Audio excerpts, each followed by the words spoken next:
Hello everyone. এবছরের জুলাই 2025-এ যে আমাদের ডিএ বা ডিএনএস অ্যালাওয়েন্স যেটাকে বলা হয় সেটা 55% থেকে ইনক্রিজ হয়ে কত হবে, অর্থাৎ কত পার্সেন্ট ইনক্রিজ হবে সেটা গত 31 তারিখ সিপিআইআইডাব্লিউ প্রকাশের পরপরই অনেকটা ক্লিয়ার হয়ে গেছে। যেভাবে আপনারা থাম্বনেইলে দেখতে পাচ্ছেন যে আমি লিখেছি 55% থেকে বেড়ে সেটা এবার 3% ইনক্রিজ হয়ে 58% হতে চলেছে। যদিও এখনও পর্যন্ত সেন্ট্রাল গভর্নমেন্ট বা স্টেট গভর্নমেন্ট থেকে এরকম কোনো ডিক্লারেশন আসেনি। ইন জেনারেল এগুলো ডিএগুলো অ্যানাউন্স করা হয় 1.5-2 মাস পরে। যেমন এই জুলাইয়ে ডিএ ইনক্রিজ হয়ে কত হবে সেটা ডিক্লারেশন করা হবে নেক্সট সেপ্টেম্বর নাগাদ, সেটা ডিক্লারেশন করা হবে। ঠিক সেভাবে জানুয়ারি মাসে যখন ডিএ ইনক্রিজ হয় সেটার খবর আমরা পাই মার্চ বা এপ্রিল মাসে গিয়ে। তো কীভাবে এবারে 55% থেকে 58% হবে বা কীভাবে এই ডিএটা ইনক্রিজ হয়, কোন নিয়মে ইনক্রিজ হয়, কীভাবে সেগুলো ক্যালকুলেট করা হয়, পুরো প্রসেসটা আমি এই ভিডিওতে আপনাকে বোঝানোর চেষ্টা করব। তো প্রথমে একদম বেসিক থেকে আমরা দেখে নিই সেই ডিএনএস অ্যালাউয়েন্স বা মুদ্রাস্ফীতি ভাতাটা কী। তো the government pays DNS allowance to its employees and pensioners. তো এমপ্লয়িজদেরও দেওয়া হয়, আর যারা রিটায়ারমেন্ট চলে গেছে পেনশনার তাদেরকেও দেওয়া হয় as a cost of living adjustment to offset the impact of inflation. Inflation মানে হচ্ছে মুদ্রাস্ফীতি, অর্থাৎ বর্তমানে যে মানুষের জীবনে জিনিসপত্রের দাম বৃদ্ধি পাচ্ছে, যেমন খাদ্য হোক, বস্ত্র, বাসস্থান বা চিকিৎসা, শিক্ষা, প্রতিটি ক্ষেত্রেই জিনিসপত্রের দাম আমরা ঊর্ধ্বগতি দেখতে পাচ্ছি। আর বিশেষভাবে বললে যাদের আয়ের উৎসটা স্থির হয়ে আছে, যেমন সরকারি কর্মচারী বা পেনশনভোগী যারা আছেন, তাদের জন্য এই মূল্যবৃদ্ধি জীবনযাত্রায় একটি বিরাট চাপ সৃষ্টি করে। আর এই চাপটা কমানোর জন্য সরকার কর্মচারী আর পেনশনভোগীদের অতিরিক্ত আর্থিক সহায়তা হিসাবে এই ডিআরএস অ্যালাউয়েন্সটা দিয়ে থাকে। DRS allowance is calculated as a percentage of basic salary, অর্থাৎ বেসিক স্যালারি যেটা থাকে একজন সরকারি কর্মচারীর, সেই বেসিক স্যালারির সঙ্গে একটা পার্সেন্টেজ দেওয়া হয় ডিআরএস অ্যালাউয়েন্সটা। সেই মূল বেতন যেটা বেসিক স্যালারি আমরা বলি সেটার সঙ্গে যুক্ত করে দেওয়া হয়, যাতে করে সেই মূল্যবৃদ্ধির সঙ্গে সম্পর্কিত প্রভাবটা কিছুটা কমানো যায়, বা আমরা বলতে পারি তাদের জীবনযাত্রাটা একটু সামঞ্জস্যপূর্ণ হয়। অর্থাৎ আমরা যদি আমরা বলি যে ডিআরএস অ্যালাউয়েন্সটা কেন দেওয়া হয়, কারণগুলো যদি আমরা বলি, তাহলে আমরা দেখব যে inflation ইরোডস the real value of basic pay. এই যে মুদ্রাস্ফীতি বা ইনফ্লেশন হচ্ছে, সেটা বেসিক পে দ্বারা যখন সেই ইনফ্লেশনটাকে কভার আপ করা যায় না, তখন এক্সট্রা হিসেবে সেই ডিএটা দিতে হয়। DA compensates the rising cost of food, fuel, utilities and other essentials. তো এই জিনিসগুলোর কম্পেনসেট করা হয়, এই জিনিসগুলোর দাম যেভাবে বাড়ছে সেগুলো কম্পেনসেট করার জন্যই মেইন বেসিক পের সঙ্গে এই ডিএটা একসঙ্গে দেওয়া হয়। ইট prevents A decline in standard for living those who fixed income rules. তো আগে বলে যে আয়ের উৎসটা ফিক্সড, স্থির হয়ে আছে, একই হয়ে আছে, অর্থাৎ গভর্নমেন্ট এমপ্লয়িজ তাদেরকে এই ডিএটা দিতে হয় বা সরকার থেকে এই ডিএটা দেওয়া হয়। নেক্সট, এখন প্রশ্ন হচ্ছে ডিএটা কখন আমরা পাই বা ডিএটা কোন সময় দেওয়া হয়। তো DA is revised twice in a year, usually on 1st January and 1st July. বছরে দুবার ডিএ দেওয়া হয়।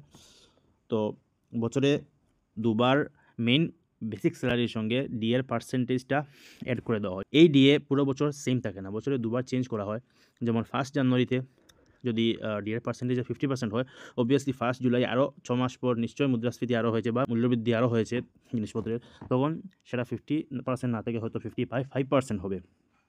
তখন সেই অনুযায়ী হিসাব করে স্যালারির সঙ্গে 50% না অ্যাড করে 55% অ্যাড করা হবে। যেমন আমরা যদি একটা রিসেন্ট ডিএর কথা বলি, গত জানুয়ারি 2024-এ ডিএ ইনক্রিজ করে সেটা করা হয়েছিল 4% ইনক্রিজ করা হয়েছিল, অর্থাৎ আগের 46% থেকে সেটা 50% করা হয়েছিল। তারপর আমরা যদি দেখি তারপর, অর্থাৎ জানুয়ারি 2024-এ পরে অবভিয়াসলি জুলাই 2024 আসবে, তো সেখানে সেই 50% থেকে আরও 3% ইনক্রিজ করে 53% করা হয়েছিল। যেমন এই তার অফিস মেমোরেন্ডামটা 3% ইনক্রিজের অর্ডার যেটা দেওয়া হয়েছে সেটাই। তারপরে আমরা দেখি জুলাই 2024 পরে আসবে জানুয়ারি 2025, তো সেখানে 53% থেকে আরও 2% ইনক্রিজ হয়েছিল, অর্থাৎ 53 থেকে 55% ইনক্রিজ হয়েছিল। এবার আমরা যে জিনিসটা পড়তে যাচ্ছি সেটা হচ্ছে এই যে ডিএ যেটা 6 মাস পর পর ইনক্রিজ হয়, সেটা কে ইনক্রিজ করে বা কিসের উপর ভিত্তি করে ইনক্রিজ করা হয়। তো আমরা জানি বর্তমানে 7th পে কমিশন চলছে, যেটা সেই 7th পে কমিশনের মতেই কারেন্ট ফর্মুলা যেটা ডিএ ইনক্রিজ করার জন্য ইউজ করা হয়, সেটা 2016-এর কে বেস ধরে করা হয়। আর তারপর যখন 2026-এ 8th পে কমিশন আসার কথা, তখন নতুন ফর্মুলা আসবে। তো এখন পর্যন্ত আমরা সেই 2016 ফর্মুলা ইউজ করছি ডিএ ক্যালকুলেট করার জন্য। তো এইটাই হচ্ছে ডিএ ফর্মুলা। এখানে কিছু টার্ম ভালো করে বুঝতে হবে, যেমন DA percent average, CPI, IW.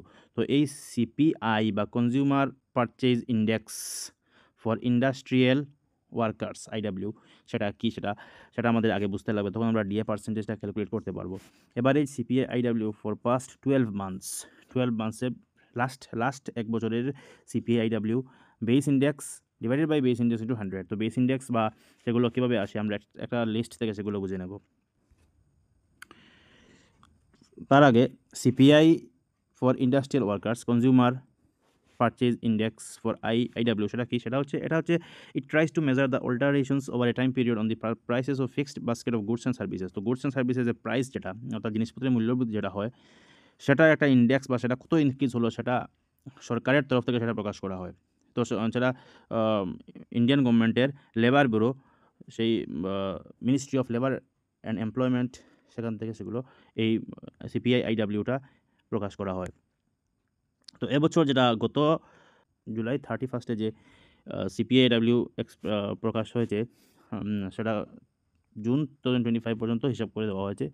সেখানে বলা হয়েছে যে all India CPI IW for June 2025 increase by 1 point and stood at 145। এবারে আমরা সেই তালিকায় চলে যাব যেখান থেকে আমরা প্রবেবল ডিএটা ক্যালকুলেট করতে পারি। তো এটাই হচ্ছে মেইন টেবিল যেখান থেকে আমরা ডিএটা ক্যালকুলেট করব। তো এখানে সব গত এক বছর বা গত 1.5 বছরের এখানে সিপিআই আইডাব্লিউ দেওয়া আছে। যেমন জানুয়ারি 2024 থেকে এবছরের জুন 2025 পর্যন্ত consumer product index for industrial workers সেটা দেওয়া আছে। তারপর যদি আমরা স্টেপ বাই স্টেপ সেগুলো দেখি কীভাবে ডিএটা ক্যালকুলেট করবো। তো স্টেপ 1-এ আমরা মান্থলি সিপিআই আইডাব্লিউ ভ্যালু সেগুলো প্রথমে দেখে নেব, যেভাবে দেওয়া আছে সিপিআই আইডাব্লিউ ভ্যালুজ জানুয়ারি 2024 থেকে জুন 2025 পর্যন্ত। তো আমরা যদি লাস্ট 12 মান্থসের দেখি তাহলে আমরা এই ভ্যালুগুলো শুধু দেখব গত জুন থেকে এই জুন পর্যন্ত। দেন স্টেপ 2-তে আমরা কী করব, এভারেজ অফ পাস্ট 12 মান্থস, তো সেটা এভারেজ বের করবো। তো এভারেজ অলরেডি এই টেবিলে বের করে দেওয়া আছে, এই ভ্যালুগুলো হচ্ছে এভারেজ ভ্যালু। তারপর একটা স্টেপ 3-তে একটা নর্মালাইজেশন ফর্মুলা ইউজ করা হয়। সেই নর্মালাইজেশন ফর্মুলা এটা থেকে সেই ভ্যালুটা নর্মালাইজড ভ্যালুটা বের করে তারপর আমরা স্টেপ 4-এ গিয়ে ডিএ ফর্মুলাটা ইউজ করব। তো সেই আগের ফর্মুলা ডিএ পার্সেন্টেজ বের করা ফর্মুলা যেটা, সেখানে বসিয়ে আমরা এবছরের জন্য যেটা ডিএ ক্যালকুলেট করা হয়েছে এখানে, তো সেটা আসে 58%। তো এই সম্পূর্ণ প্রসেস ফলো করেই 6 মাস পর ডিএ ক্যালকুলেট করা হয়।